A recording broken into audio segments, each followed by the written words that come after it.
aset tanpa inventory sebesar 0,357 rupiah dari utang lancar. Nah, quick ratio menunjukkan penurunan sebesar 6,96%, sehingga quick ratio pada tahun 2019 ini sebesar 0,069 yang artinya kurang dari 1. Jadi perusahaan sulit untuk melunasi current liability-nya juga. Oke, lanjut ke quick ratio. Baik, yang terakhir ada cash ratio ya. Jadi cash ratio ini dihitung dengan membandingkan cash flow dengan tagihan yang saat ini harus dibayar. Nah, cash flow sendiri merupakan uang tunai yang dimiliki perusahaan atau setara kas ya. Jadi misal surat berharga dan lain-lain. Nah, di sini pada perusahaan Astra, cash ratio perusahaan Astra pada tahun 2018 ini mengalami penurunan sebesar 10,35% dan tahun 2022 mengalami penurunan kembali sebesar 10,2% cash ratio. Sedangkan pada perusahaan Indomobil pada tahun 2018 ini mengalami penurunan sebesar 2,85%, tahun 2021 juga mengalami penurunan sebesar 1%, dan tahun 2022 mengalami penurunan kembali sebesar 3,96%. Jadi perusahaan Indomobil ini mengalami penurunan selama 3 tahun ya, di tahun 2018, 2021 dan tahun 2022. Nah, penurunan tersebut yang menandakan kondisi keuangan jangka pendek perusahaan ini kurang bagus. Jadi, hal ini kenapa? Karena kurangnya kemampuan kas dan surat berharga yang dimiliki perusahaan untuk memenuhi kebutuhan jangka pendek dari perusahaan. Baik, yang terakhir ada cash ratio. Yang selanjutnya adalah analisis solvabilitas. Jadi yang pertama adalah debt to total asset ratio. Jadi rasio ini itu merupakan perbandingan antara utang perusahaan dengan aset yang dimiliki sama si perusahaan. Nah, jadi kalau di rasio ini itu kita ngukur gimana sih kemampuan dari perusahaan untuk menanggung utang yang dimiliki sama perusahaan tersebut kayak gitu. Nah, sedangkan kalau di equity ratio ini, di equity ratio itu menunjukkan seberapa besar ekuitas yang dimiliki sama si perusahaan sendiri untuk mendanai seluruh asetnya. Nah, untuk debt to equity ratio, rasio ini itu memaparkan porsi yang relatif antara ekuitas dan utang yang dipakai untuk membiayai aset perusahaan. Jadi semakin rendah rasio ini, itu maka semakin resiko yang dimiliki sama perusahaan itu semakin baik kayak gitu. Jadi kalau misalnya rasio ini itu semakin rendah, berarti penggunaan utangnya semakin sedikit, sedangkan porsi dari ekuitas untuk mendanai aset dari perusahaan itu semakin banyak kayak gitu. Nah, kalau time interest earn ratio, kalau time interest itu adalah kita itu menilai kapabilitas dari perusahaan dalam membiayai kewajiban bunga di masa mendatang. Apakah perusahaan itu capability apa enggak sih untuk membayar bunga di masa yang akan datang kayak gitu. Oke, nah yang selanjutnya di sini bisa di next itu ada debt to equity ratio. Kita nganalisis debt to equity ratio. Kalau kita lihat di sini, perusahaan Astra Internasional itu semakin tahunnya semakin turun rasionya. Sedangkan kalau perusahaan Indomobil ini rasionya semakin tahun dia semakin naik. Nah, jadi bisa kita ambil kesimpulan nih kalau penggunaan utang dari perusahaan Astra itu semakin kecil setiap tahunnya karena rasionya semakin tahun semakin turun kayak gitu. Jadi penggunaan utang lebih kecil setiap tahunnya daripada penggunaan modal untuk membiayai perusahaan kayak gitu. Jadi yang lebih besar penggunanya adalah penggunaan modal untuk membiayai aset dari perusahaan. Di sini perusahaan itu semakin baik karena porsi utang terhadap modalnya itu semakin kecil kayak gitu. Sedangkan kalau di perusahaan Indomobil, Kalau di perusahaan Indomobil ini penggunaan utangnya itu cenderung lebih besar daripada modal.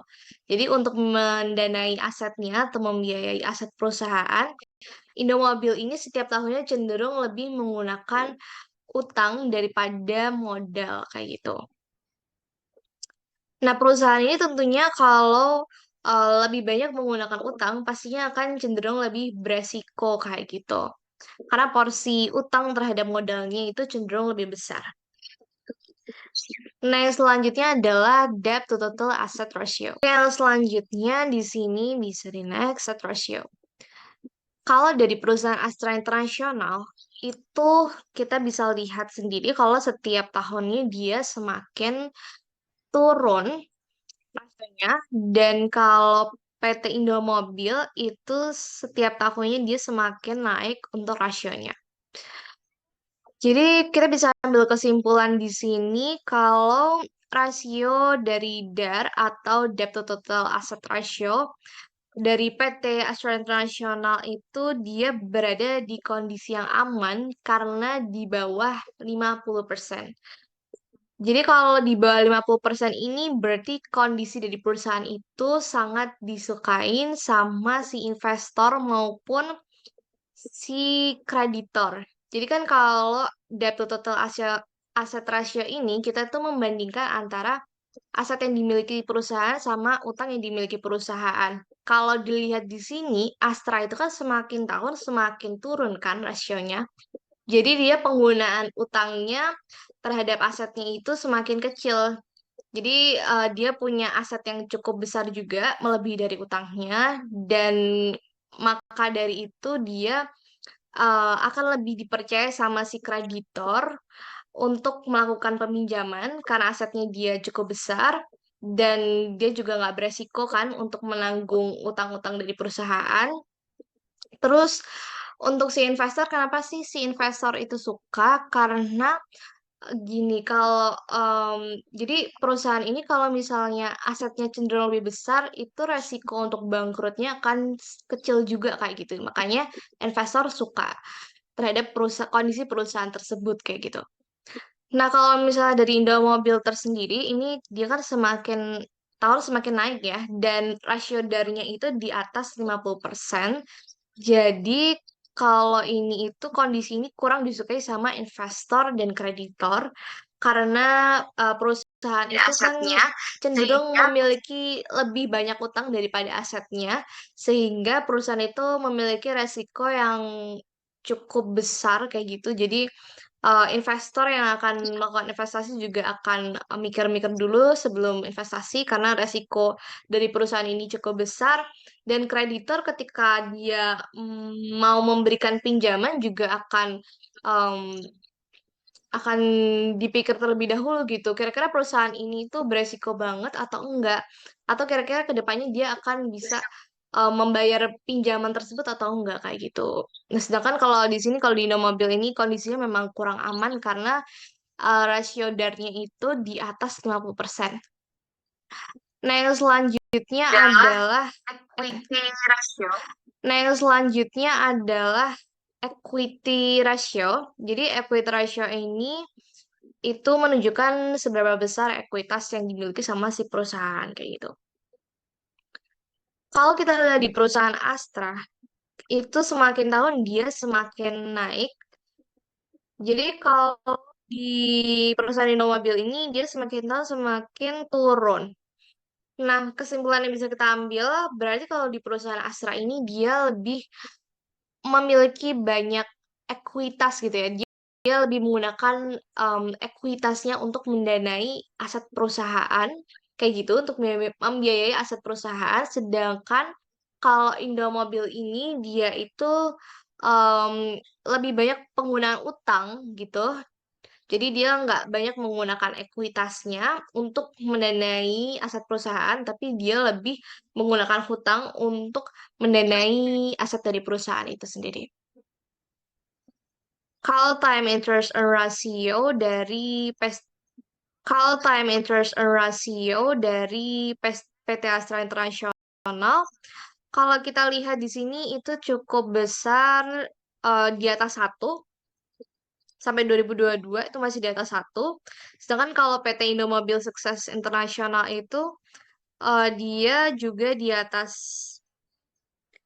1 pada tahun 2022, tapi pada tahun 2019 sampai 2021 itu dia minus gitu ya. Jadi kalau di PPT itu bisa kita simpulkan kalau dari perusahaan Astra Internasional dia itu kan em, di atas 1 ya. mencukupi Berarti pendapatan operasional dari perusahaan itu mencukupi perusahaan gitu. cukup untuk menutupi beban dari bunga perusahaan gitu. Dan sedangkan kalau misalnya kurang dari 1 atau minus seperti yang di Indomobil pada tahun 2019 dan 2021, itu berarti perusahaan ini pendapatan operasional perusahaan itu nggak cukup untuk mendanai atau menutupi beban bunga dari si perusahaan itu sendiri atau untuk membayar bunga dari perusahaan itu. Jadi Indomobil ini cukup beresiko atau berbahaya gitu ya karena dia menunjukkan adanya resiko gagal bayar gitu pada tahun 2019 dan 2021. Tapi pada 2022 di sini dia menunjukkan udah di atas 1, jadi udah mencukupi nih untuk membayar beban bunga. Selanjutnya kita bisa call time interest and ratio-nya kita bisa langsung aja di bagian kesimpulan. Nah, kalau bagian kesimpulan di sini adalah dari PT Astra ya. Kalau di PT Astra sendiri, PT Astra ini tingkat solvabilitasnya udah sangat baik gitu. Jadi perusahaan itu harus bisa memperhatikan juga besarnya sumber pendanaan yang berasal dari hutang dan modal dan sebaiknya sumber pendanaan itu harus lebih besar di bagian equity-nya gitu dibandingkan dengan utang. Sedangkan kalau Indomobil sendiri ini tingkat solvabilitas dari PT Indomobil Internasional, Sukses Internasional itu em, mengalami kenaikan. Hal ini menunjukkan karena semakin besarnya penggunaan utang dari PT Indomobil Internasional dalam kegiatan operasional perusahaan, dan maka juga semakin besar pola resiko keuangan yang akan diterima sama si PT Indomobil. Nah, saran dari kelompok kita, itu perusahaan itu harus bisa memanfaatkan utang dalam kegiatan operasionalnya untuk meningkatkan laba. Karena kalau kita lihat di beberapa jurnal, di suatu jurnal gitu, itu dia belum bisa memanfaatkan utang tersebut secara maksimal untuk meningkatkan laba dari perusahaan itu sendiri kayak gitu. Atau menghentikan segmen Nah, yang penjualan selanjutnya perusahaan kendaraan. harus mempertimbangkan untuk melanjutkan atau menghentikan segmen penjualan kendaraan komersil dan penumpang. Jadi di sini PT Indomobil harus mempertimbangkan gitu ya, mana sekiranya penjualan yang harus dihentikan karena merugikan dari si perusahaan atau nggak ada profitnya gitu, mana yang harus dihentikan dan mana yang harus dilanjutkan. Itu kita bisa melakukan pertimbangan dari profit yang diterima sama si perusahaan gitu. Apakah merugikan dari si perusahaan atau enggak. Yang selanjutnya akan dijelaskan oleh teman saya. Baik, selanjutnya saya di sini akan menjelaskan terkait analisis profitabilitas. Jadi, analisis profitabilitas merupakan analisis rasio keuangan yang digunakan untuk mengukur kemampuan suatu perusahaan dalam memperoleh laba atau profit dengan suatu ukuran dalam persentase. Baik, selanjutnya saya di sini akan menjelaskan terkait analisis profitabilitas. Jadi, untuk analisis yang pertama di sini ada GPM atau gross profit margin. Jadi, GPM ini merupakan rasio yang digunakan untuk mengukur kemampuan perusahaan dalam mendapatkan laba kotor. Semakin tinggi GPM akan semakin baik karena perusahaan tersebut mampu mengelola biaya pokok penjualan dengan efisien untuk menghasilkan laba kotor yang tinggi. Untuk rumus mencari GPM ini sendiri, yaitu laba kotor dibagi penjualan bersih, kemudian dikali dengan 100%. Untuk rata-rata GPM PT Astra itu senilai 21,52%, sedangkan rata-rata GPM Indomobil itu senilai 20,17%.